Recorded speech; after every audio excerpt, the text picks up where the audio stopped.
Marşrutlarda kondisioner olsam üçün yaxşı olar, isti olur, insan halsız olur.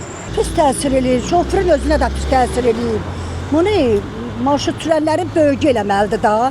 Sərnişinlər də narazıdır, özümüz də çətinlik çəkirik.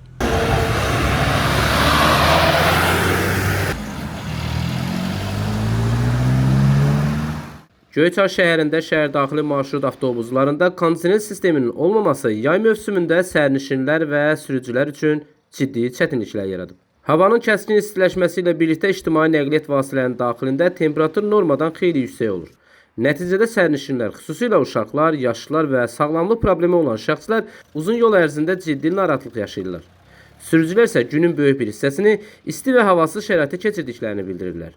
Bu vəziyyət onların yorğunluğunu artırır, diqqət və reaksiya qabiliyyətlərinin mənfi təsir göstərir. Bu da yol hərəkət təhlükəsi baxımından risk yaradır.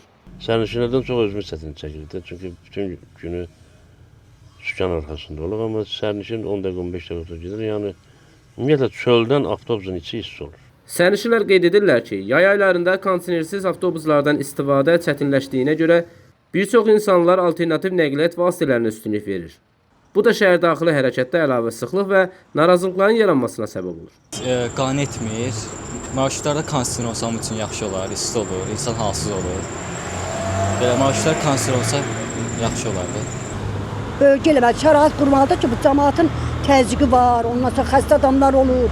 Marşruta binəndə çətinlik çəkirlər. Nizami Rəsulov, Aqil Əsədov, xüsusi olaraq Dinas TV üçün.